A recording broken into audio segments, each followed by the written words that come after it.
E aí, gente, tudo tranquilo? Beleza? Todo mundo animado aí em casa? Legal, né? Então é o seguinte, gente, a gente vai estar aqui hoje discutindo um pouco sobre a nossa primeira aula, certo? Sobre a cultura de movimento, em que passamos algumas atividades, certo? Para algumas turmas eu falei um pouco sobre, para vocês assistirem o filme Mowgli, para ir relacionando com a concepção de cultura de movimento. E para outras pessoas, eu passei para vocês fazerem uma pesquisa sobre a história das meninas lobo, as irmãs Kamala e Amala, né? Que no final das contas, tanto o filme quanto a história dessas meninas, há uma coisa interessante, porque o que motivou o filme Mowgli, né, foi justamente a história dessas irmãs lobos, tá? A gente vai estar falando um pouco sobre isso agora.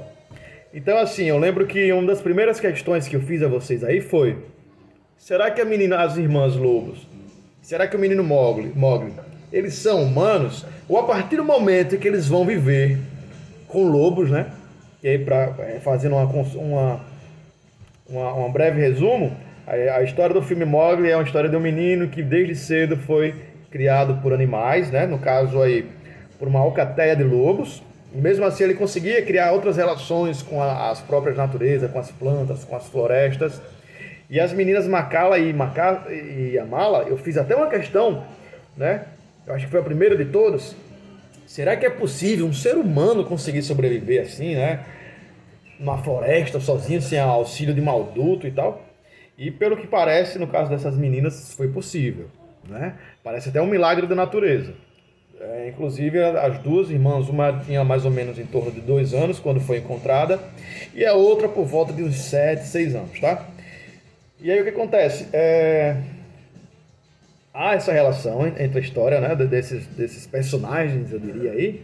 E minha outra pergunta é: será que eles perderam a sua humanidade? Será que eles deixaram de ser humano? Né? E faço essa relação com a concepção de cultura de movimento.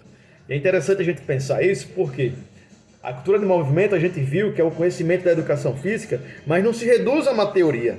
Né? É um conhecimento que está impregnado no nosso corpo como uma tatuagem, gente. Então tudo que eu faço, né, qualquer experiência minha que eu faço com o meu corpo, meu movimento, ela me preenche, faz parte da minha história e nunca mais vai sumir, ok? E é interessante porque como é que pode então um ser humano conviver no meio né, longe de outros seres humanos? Enfim, eles não deixam de ser humanos? E no caso não, gente. A gente viu aí que a cultura do movimento, na condição a condição de nossa existência, de nós estarmos vivos, é justamente por essa relação entre corpo, natureza e cultura, tá?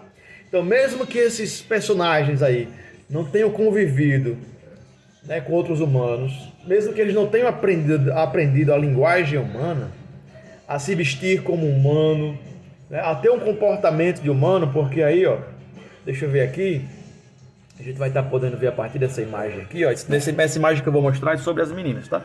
É um pouco só a história das meninas Kamala. Então a gente vê aqui uma delas se alimentando, né, como um lobo, elas deitadas juntas lá. Então elas andavam de quatro, elas comiam, né, com a boca, não usavam talheres, não conseguiam falar, né? No filme de Mowgli a gente ainda vê, né, o humano falando como o menino falando com os animais e tudo mais ali, né? Uma representação, um filme, é uma arte.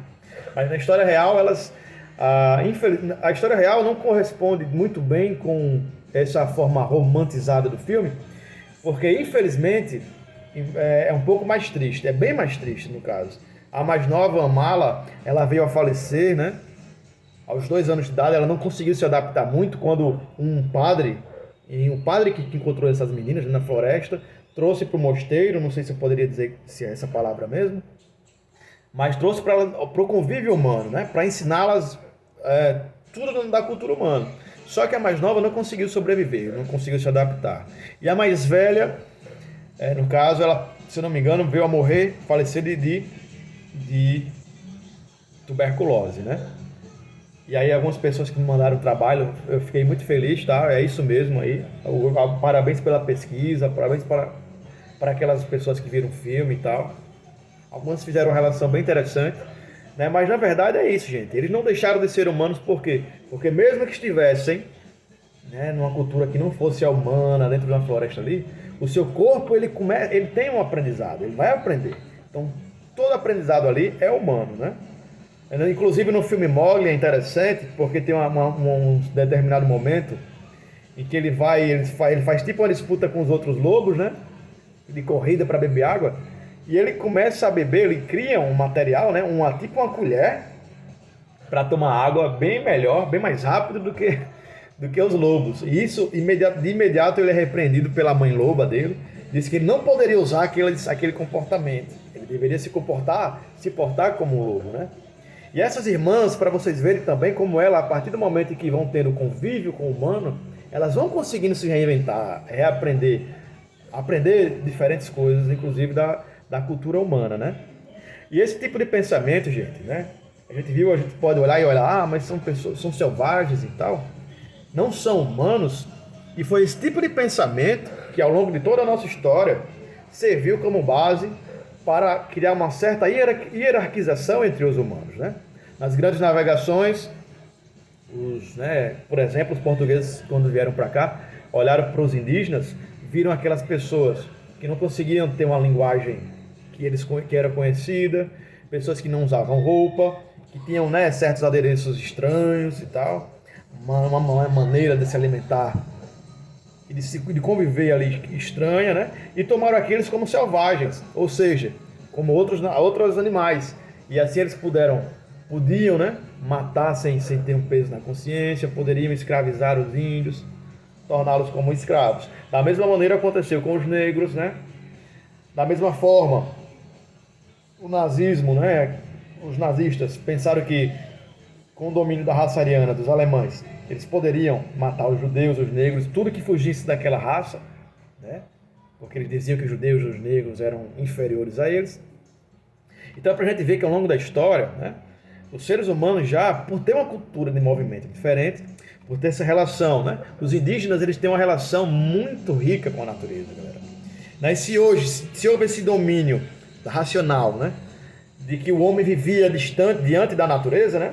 Hoje, quando a gente fala em natureza, a gente fala assim, ó, eu estou estressado, eu vou ter que me reconectar com a natureza. Eu vou ali dar uma volta ali na praia, em Ponta Negra, vou para uma casa de campo. Mas a gente não se dá conta, a gente esqueceu ao longo da nossa história, da nossa condição humana, de que nós também fazemos parte da natureza, né? Ou seja, nós também somos animais. Então, até isso o ser humano hierarquizou, né? Esses animais que não têm capacidade de refletir como nós, de pensarmos, eles devem ser o quê? São seres inferiores. E a gente não se dá conta que também somos humanos e que a natureza não está diante de nós. A natureza faz parte de nós. Nós somos a natureza, certo? Então, se hoje se fala tanto em sustentabilidade, né, de a gente poder produzir, de nossa economia estar relacionada com a questão da sustentabilidade da natureza, é porque hoje o pensamento é completamente contrário. Hoje compreende-se que nós também somos a natureza. E se nós fazemos mal à natureza, com poluição, enfim, com desmatamento e outras coisas que vêm, né, acarretar vários problemas para a natureza e para a nossa terra, ao mesmo tempo que estamos fazendo isso, nós também estamos fazendo mal a nós mesmos, porque fazemos parte dessa natureza, certo? Então a cultura de movimento mostra isso, em que as pessoas diziam, esses seres inferiores, esses selvagens, não mereciam ter o mesmo convívio de nós, não mereciam ter a nossa cultura. Que foi basicamente isso que aconteceu aí, quando a gente leva em consideração as meninas Amala e o menino Mowgli, e que eles são humanos também, né? As irmãs, elas conviviam juntas aí. Eu acho que na história esse milagre só foi possível porque elas também tinham uma outra ali, não é?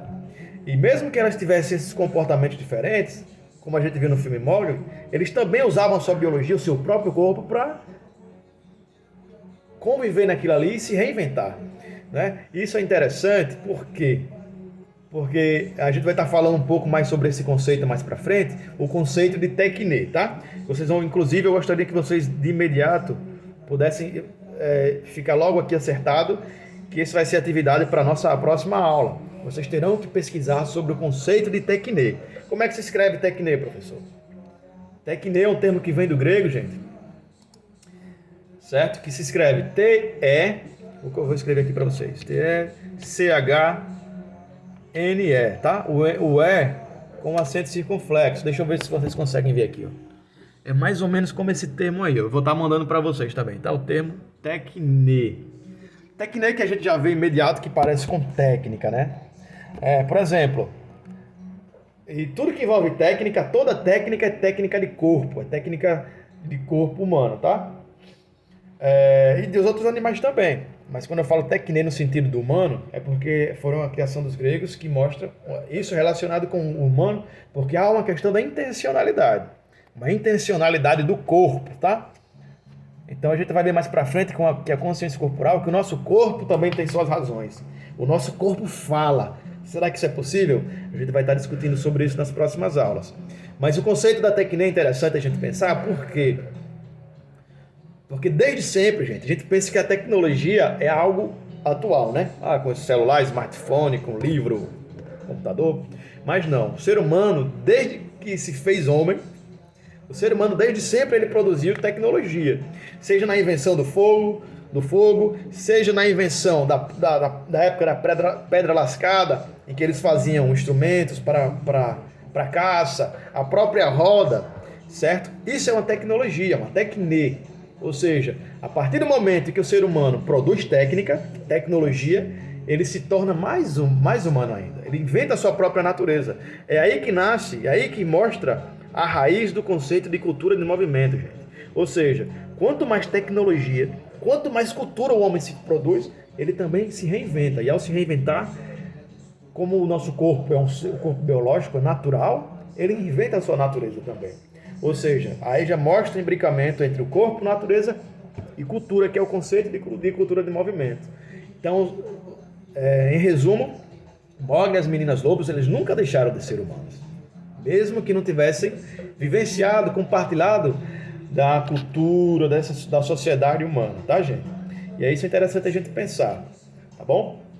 E essa questão dessa segregação, né, e hierárquica que a gente acaba de discutir aí, também serviu de base, como eu disse, né, para o racismo, para a questão do nazismo, inclusive de outras classes também historicamente excluídas, né, como as mulheres, que muito tempo não era tida como seres que poderiam trabalhar, a classe LGBT, que deveria ser, né, escorraçada da sociedade porque não fazia parte de uma certa normatização criada por uma sociedade que deveria ser feita de homem branco, hétero, enfim, né? Que deveria ser o homem superior aos outros, né? O homem branco e tal, uma sociedade branca, que a gente vê que isso, tipo, aí mais pra frente, quando a gente estiver falando sobre a questão da saúde, a gente vai ver que também isso faz um certo tipo de pensamento doentio, tá? Esse tipo de pensamento é um certo tipo de pensamento doentio porque envolve uma rigidez psicológica, em que as pessoas não conseguem olhar para o diferente, não conseguem compreender a existência do outro. E isso é uma coisa que a gente deve, né? O ser humano deve aprender e discutir sempre, né? Porque, por exemplo, essas meninas Kamala e Amala não deveriam ser humanos, né? Enfim. Então, na próxima aula a gente vai estar discutindo sobre o termo da tecne. Então, é importante que vocês pesquisem tecne, o que é a tecne, tá bom? E vamos estar aprofundando também nas próximas aulas sobre o conceito de saúde, a relação entre corpo, saúde e educação, principalmente em tempos de coronavírus, né, do Covid-19, tá bom, gente? Então a gente vai estar falando, discutindo um pouco sobre isso. Minha sobrinha até riu aqui quando eu falei o termo em inglês, né? Para a gente estar podendo compreender um pouco isso de como é importante a cultura de movimento nessa questão, né? Então é isso. Espero que fiquem todos bem aí em casa, tá bom? Até a próxima aula, gente. Foi muito bom estar com vocês aqui. E é importante que vocês também vejam o feedback aí do que acharam da aula, do que eu posso estar melhorando fazer, tá certo? É importante que haja essa conexão. Beleza? Então fiquem todos com Deus. Um grande abraço e até mais.